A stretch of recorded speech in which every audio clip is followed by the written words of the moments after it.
All right. Good morning. Hello. Welcome.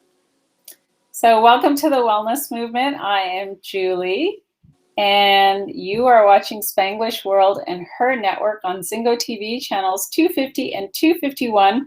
Remember to download the Zingo TV app on your app store.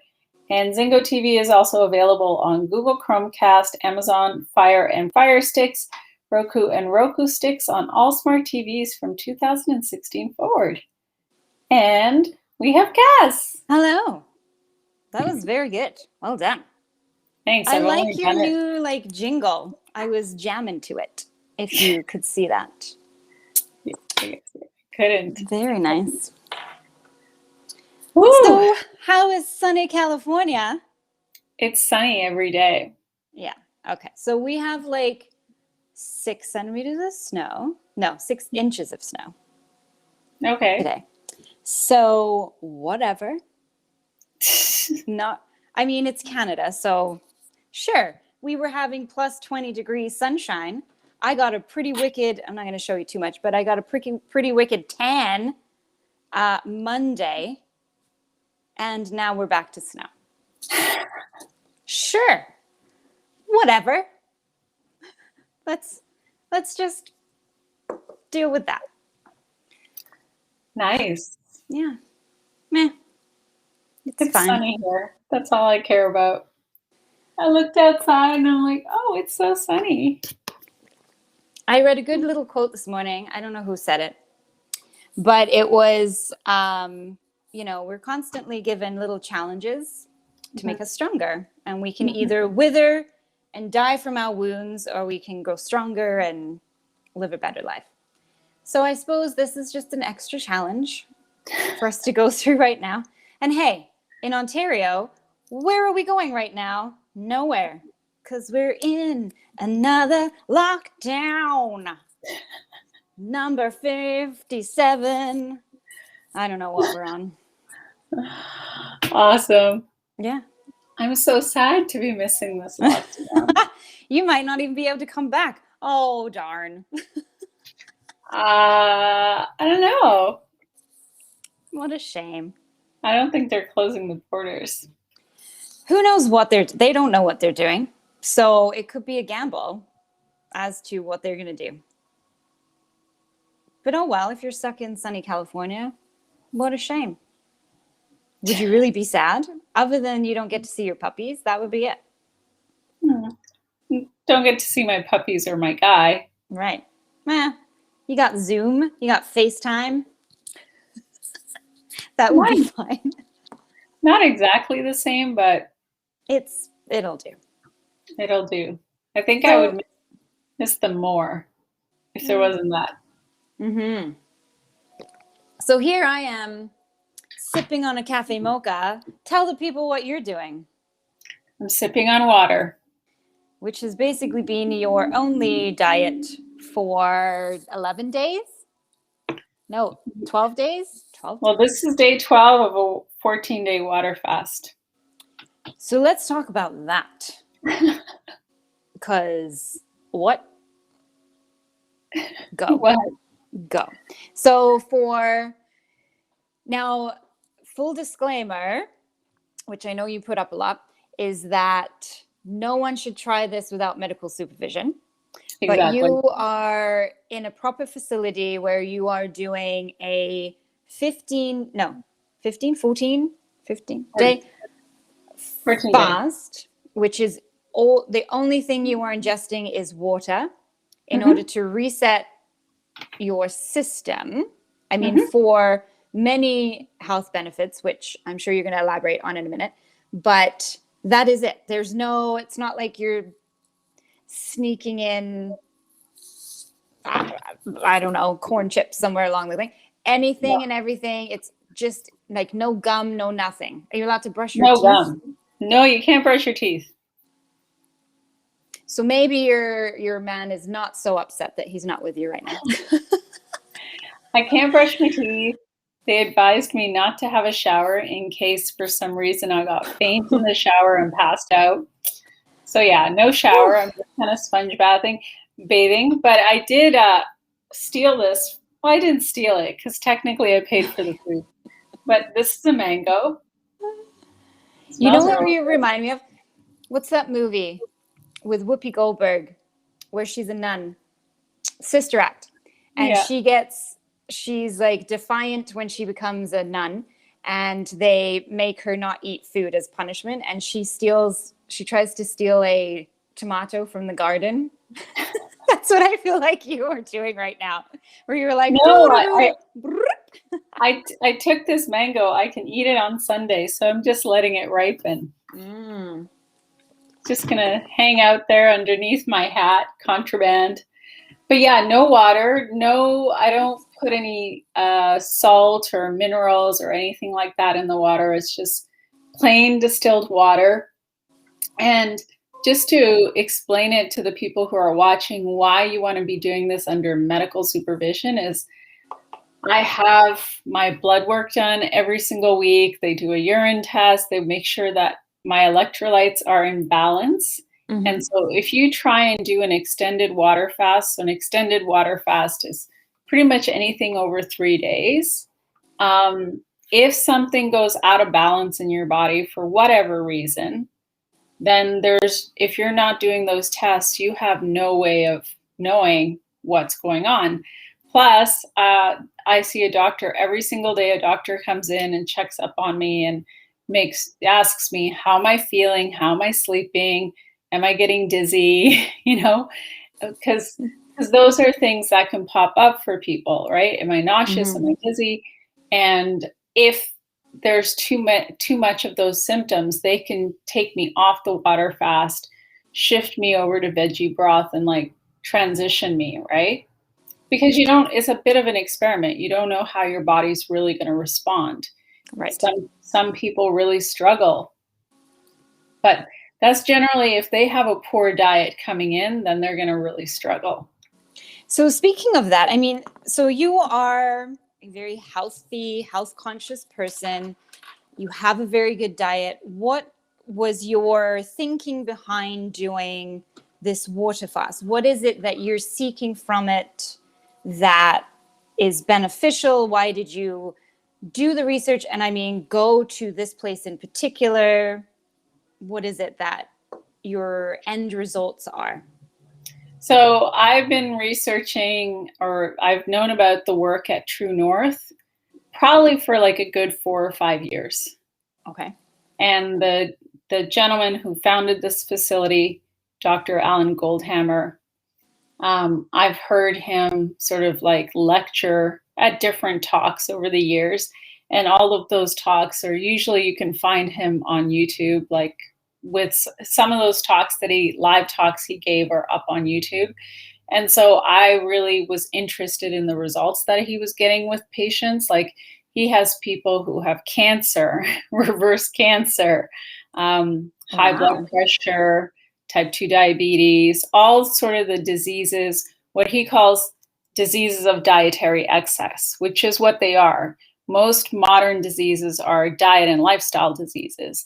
There's genetic diseases or genetic sort of things that happen as well. But for the most part, we have a population that suffers from dietary excess. And those diseases manifest in heart disease, type 2 diabetes, obesity.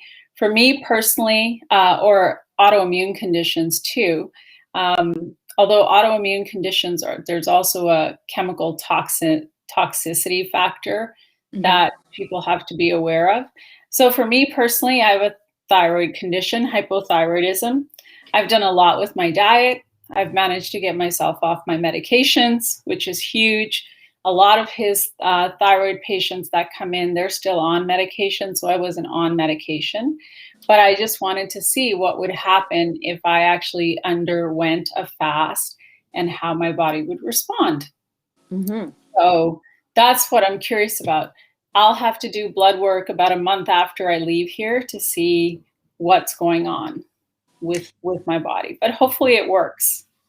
And so you doing this, because I know that you've done mini fasts before, but are you looking at doing the 15 to see what the extended thing will do? Okay. Yeah. So extended water fasting, what happens is your body, so most of our energy is used in digestion, right? So if you're eating 3 meals a day and you're snacking, your digestive system is constantly working and it's expending a lot of energy. So your body doesn't ever have time to really focus on rebuilding.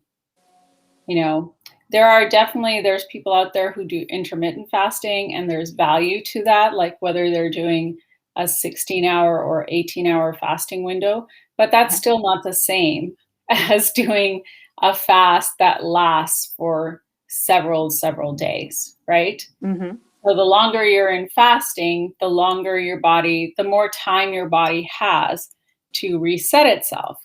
Now, based on sort of my health history and what's going on and what my goals are, they recommended the 14-day fast. There's people here who are doing 21 days.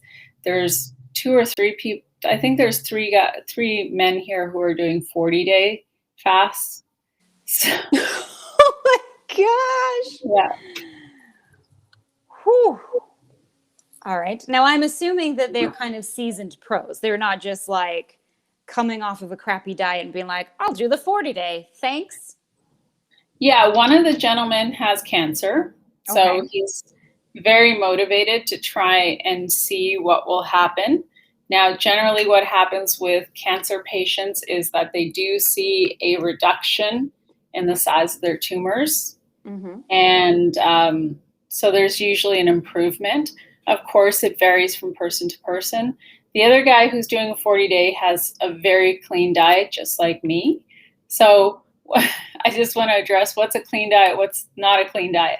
So the standard American diet, which has lots of processed foods, processed sugar, meat, and dairy, anyone who's on that diet, and if they don't do the proper prep coming into this place, they will really suffer, because especially animal foods are so concentrated with toxins that when their body starts to detox, it's actually really, really uncomfortable.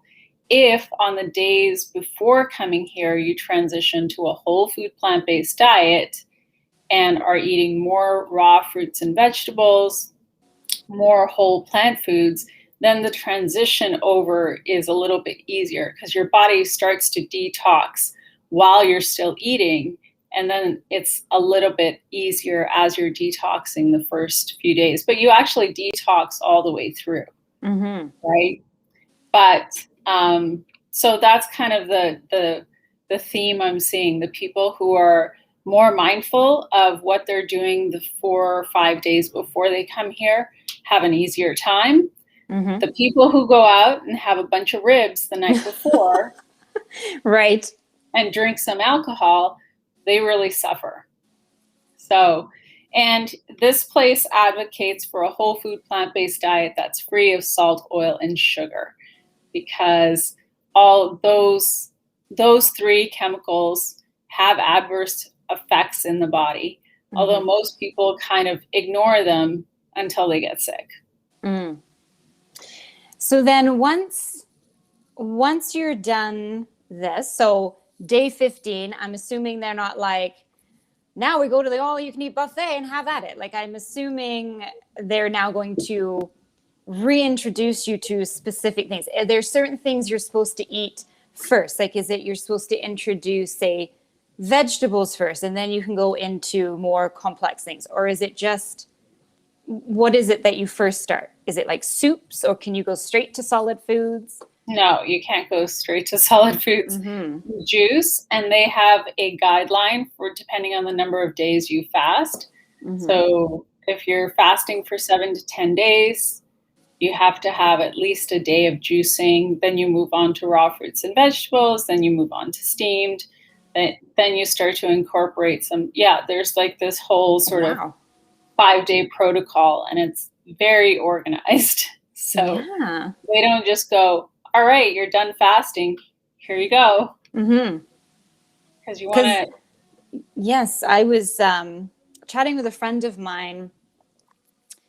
We were just talking about, I clearly have some sort of hormonal thing going on right now, because my craving for sugar has gone through the roof. I'm not really sure why, but it suddenly has. And I was doing like a little mini kind of just trying to cut as much sugar out of my diet as I could. If only I knew someone that could help me there. But I just thought I just not necessarily like I'm going to go on a sugar-free diet, but I was just more conscious of what I was eating. And then kind of once I had done it, I didn't really have a deadline, but I did it for about a week just to kind of do things. And then the next day, I think I had something like fruit wise that probably is high in sugar. Holy cow. Boom, like insane sugar cravings. My body was all over the place. My sugar levels were. So I can totally see how it's very important when you're finishing these types of dietary changes that you're then conscious of the next step through there. You're not just like, okay, well, I did it, so now I'm going to Wendy's to celebrate, because I guess you're just screwing up your system then, right? Yeah. Well, I mean, the idea also is to take the time while you're fasting to create a better relationship with food. And, you know, there's a lot of people who come here who have food addictions. And so addressing that, there's a psychologist on staff. So you can work with somebody if you have food addictions to try and address those food addictions. And then, yeah, I mean, like they do advocate for fruit. You know, your gut microbiome does get a reset, but the thing with sugar is it probably takes at least a month to get the bacteria that crave the bad sugars out of your system, right? So it's not just a few days, it's more of an extended period of time. And generally, it's best to kind of stay away from like the super high sugar fruits as much as possible. You know, which incidentally apparently is every fruit, because when I was like just looking up things, they were like, you can eat the plastic version of the fruit because everything else contains the sugar. Yeah, but I mean, like, fruit is not the same as a candy bar, right? Like, there's a lot of value to having fruit. That outweighs the fact that there's sugar in it, plus there's fiber. So that fiber slows down the release of the sugar. And unlike processed sugar, which instantaneously hits your system and gives you a spike in insulin and messes your body up. So, yeah, it's not quite the same as processed sugar. Right. Yeah. Wow. So what day 12, what noticeable difference have you seen? How are you feeling? Have there been days where you're like, I'm done? Or are you fairly good so far?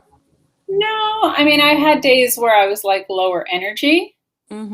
I had this idea that I was going to work a certain amount and I haven't been able to because they actually tell you to rest as much as possible and just kind of take it easy. So I like peeled back my work schedule, which is good. The joys of working for yourself. Yeah, I mean, the biggest thing is the noticeable thing is I've lost weight, right? But the big thing that I want to kind of really see is what happens with my thyroid after this. Right. You know, so that's what I'm really curious about is what the blood work looks like in a month's time. And so doing this, we don't really have a ton of time. Maybe next time we'll talk more about the thyroid and how important it is and what happens when it's not functioning the way it's supposed to. But eliminating everything from your diet except water, what are the dramatic effects on the thyroid? Like or is this something you're not quite sure of yet and you're going to see? Is it more going to be on an individual basis, or like will it hopefully reset it so that it's not so hyperactive? Is that the goal? Well, my thyroid is underactive. So what happens during a fast is the thyroid does slow down on purpose. And then it's supposed to, you know, reboot itself. That's the idea. right? Mm-hmm. But it's going to vary from person to person. So I won't really know until after this is over. So someone who has hyperthyroid then, is a water fast really good for them more so if it slows things down, or does it matter either way because your whole goal is that you're trying to reset the thyroid? I think like any sort of autoimmune condition benefits from fasting. Mm-hmm. So like thyroid conditions usually fall under the autoimmune category, along with like MS and lupus and all of these other things. So there are benefits, but you don't really know until you get to the other side, right? Right. So, and it's Well, really, that's why it's so important what you do after it's over, mm-hmm. because how you refeed and how you continue your diet after you do this, that's when you really get to see what the benefits are, right? Well, I'm excited to see in our next 2 weeks from now what happens. All right. So So we're stay tuned, winding. everyone. Stay tuned. Wind down. So check out SpanglishWorld.ca for all news and programming. Spanglish World, watch it, hear it, read it, download it, live it.